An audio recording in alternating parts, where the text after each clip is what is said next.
Hey everybody, my name is Nicole, and I wanted to go ahead and do a little overview of the books I've read so far this year, kind of a January, February wrap up, and then even though we're already a little ways into March, I wanted to do a March TBR, and I'll also tell you what I've already read this month. Also, I don't know if you all are on Goodreads, but I'm on Goodreads and I absolutely love it. I'm on there every day. I have it on my smartphone and I always update where I am in a certain book that I'm reading. And so those of you who are on there may know that they have a yearly challenge. And so the goal I set for myself for this year was to read 150 books, which I think is pretty doable.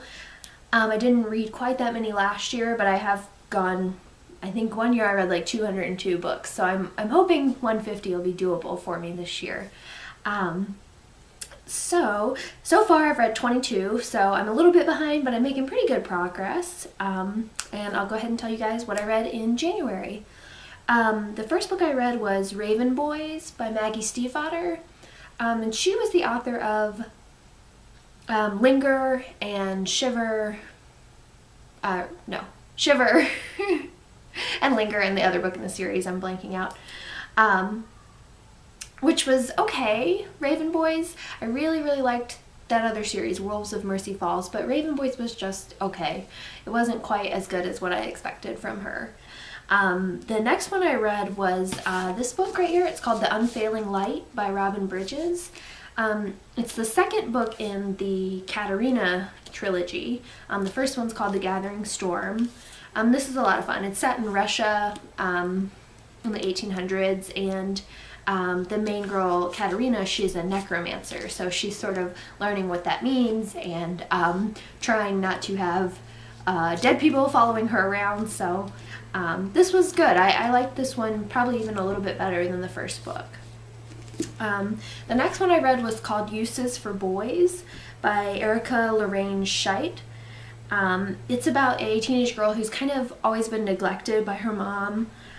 So she turns to boys, and for a while she feels pretty good about it. She's getting that attention that she doesn't get from her mom, but eventually once she moves out and into an apartment with one of the boys, she starts to realize that they really don't have enough to offer her, and she kind of ultimately learns how to like take care of herself. And so it's kind of dark for most of the book, but then she's starting to turn it around by the end, so that was pretty good. I also read the first book in a manga series called, I think it's called Kobato, so I read volume 1. The main girl in it, it's just really kind of funny and silly, and the main girl in it is sort of an Amelia Bedelia type character, so she takes everything very literally, and she's always doing things wrong, and her mentor is actually like this little puppy, which just sounds really weird, but it's very funny. So he's always kind of like yelling at her and being like, you know, why did you do that? So that one was fun. I don't read a whole lot of manga, but I try to do some, since I'm a teen librarian and that's one of our most popular things that checks out. So I try to read some every now and then. Another one that I read, and this one I adored, was Days of Blood and Starlight by Laini Taylor. This is the sequel to Daughter of Smoke and Bone, which I also absolutely adored. So if you haven't read these yet, you should definitely go out and get Daughter of Smoke and Bone. This one, the sequel, was just as good as the first, and I cannot wait for more. So that was really good. Let's see. The next one I read was called Just One Day by Gayle Foreman, and she is the author of If I Stay, which is a super sad book. But this was something really different for her. It was kind of similar to Anna and the French Kiss in that it's about a young girl who's traveling internationally, and she meets this great guy and he takes her to Paris and they kind of fall in love all in one day. But then things happen and they're not able to continue. So it was just a really good book. I also liked it because the protagonist had just graduated from high school, so it was a slightly older main character than you usually find in young adult books, so I liked that a lot. The next one I read was Delirium by Lauren Oliver, and I cannot believe I didn't read this sooner. It was just amazing. It was a really good, if you like dystopian, I would definitely recommend it. It's one of my new favorites. I can't wait to read the other books in the trilogy, and actually the third book just came out this month, so it's like perfect timing. And then I also reread Beautiful Creatures. I had read this before, but I wanted to kind of refresh my memory before the movie came out. Absolutely love this one. It's a Southern Gothic fantasy romance. Has everything I like pretty much. So I reread that, and then I read the sequel, which is called Beautiful Darkness. And there's actually 2 more books in this series, but I haven't read those yet. And then, I read a Beautiful Creatures novella called Dream Dark, which is about Link, Ethan's best friend, which comes after Beautiful Darkness, so that was good. And then another kind of ebook novella I read was called Double Crossed by Allie Carter, and that one was really fun because it was like a crossover book for Allie Carter's 2 series, Gallagher Girls and Heist Society, so characters from both of those books were meeting each other in Double Cross, which was really, really fun, so I liked that one a lot. So that was everything for January.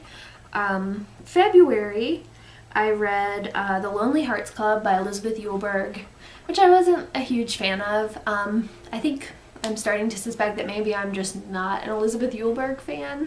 I know a lot of people are, and I had heard really good things about Lonely Hearts Club, but it just didn't, I don't know, it just didn't feel that realistic to me, so I didn't really enjoy that one that much. The next one I read was Vortex by Julie Cross.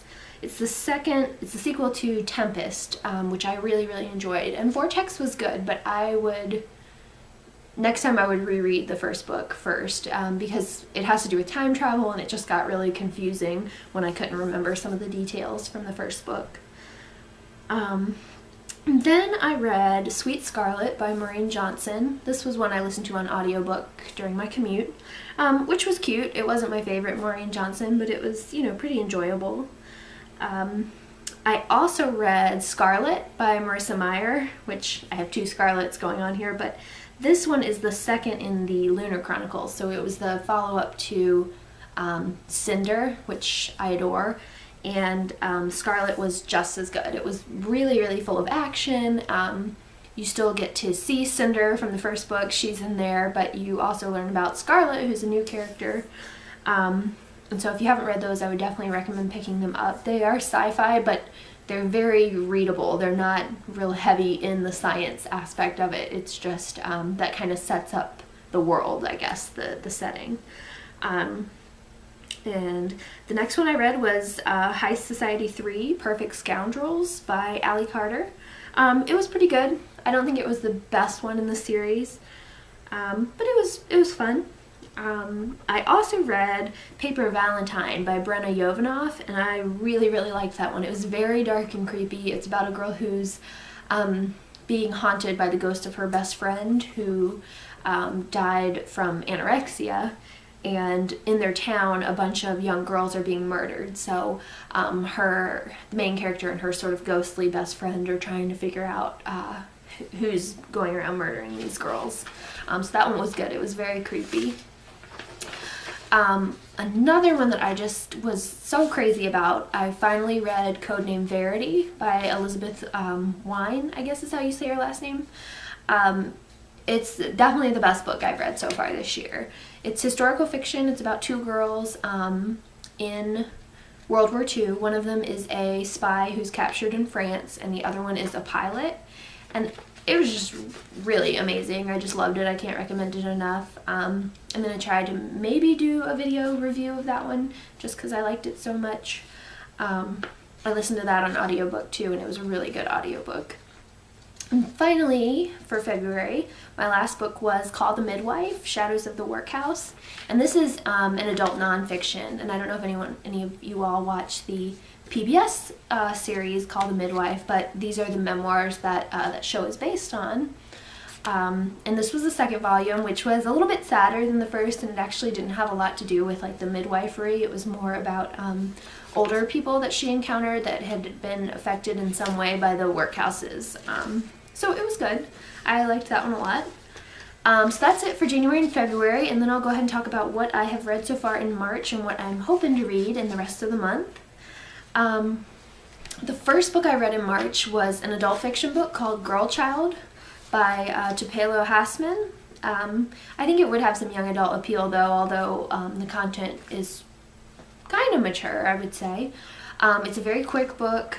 It's about a girl named Rory Dawn who lives with her mother in a trailer park, and she wants to be a Girl Scout, so she checks out the Girl Scout handbook over and over from the school library, and it sort of is her guide to living life. Whenever she has a problem, she kind of consults the Girl Scout handbook. And it was really good. It was very kind of dark and gritty. There's some abuse going on, and just some really bad things happen to Rory Dawn, but she kind of learns how to take care of herself and you know, make a future for herself. So that was really good.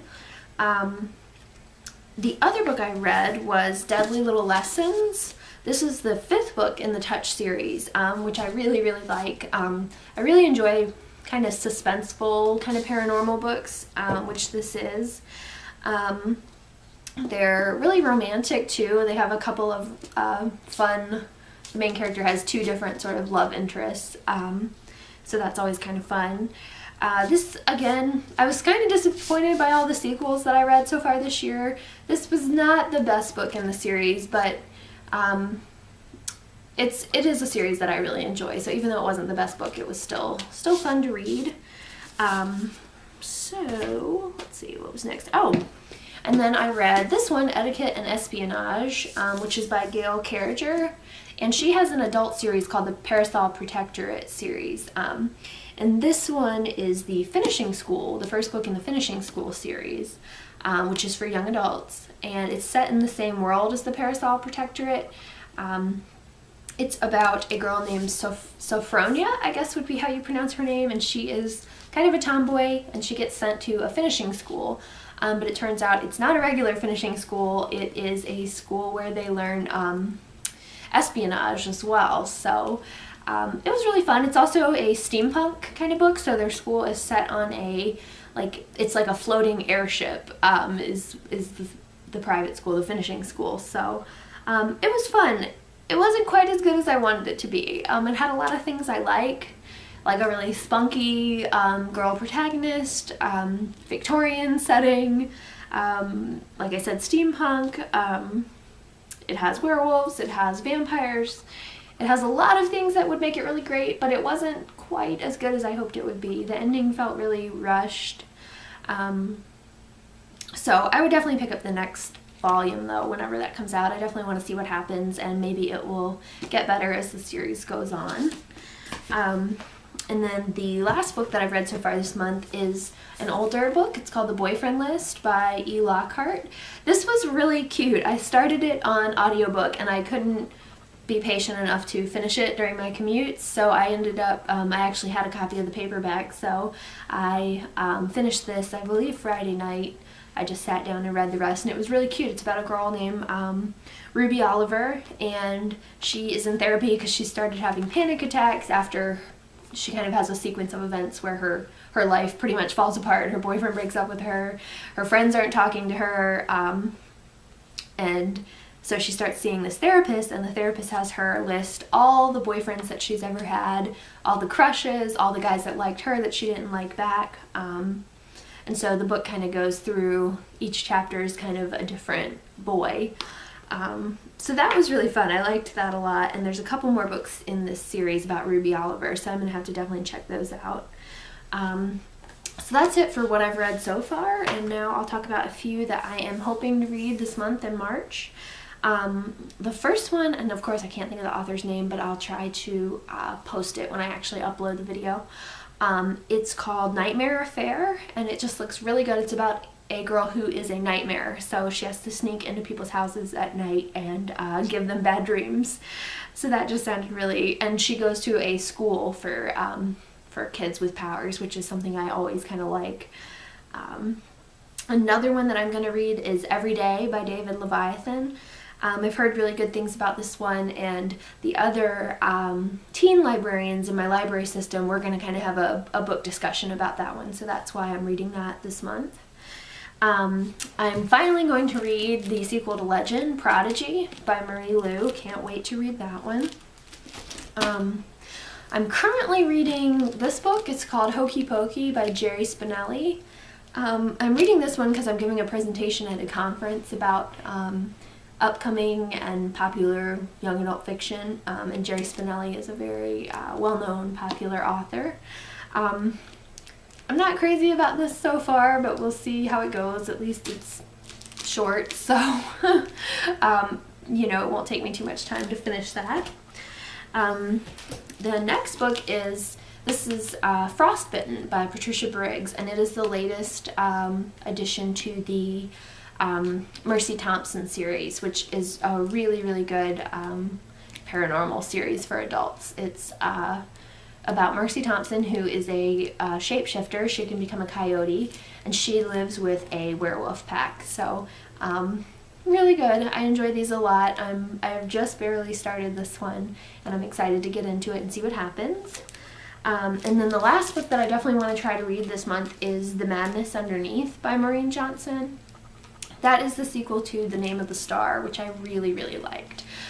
So I know we've got copies of that at the library, and I'm going to try to pick that up and read that one in March. And I'm sure I'll pick up other things as I go along as well. So yeah, I'd love to hear what you all have read recently and what you're hoping to read, what's in your TBR pile. So thanks so much for watching.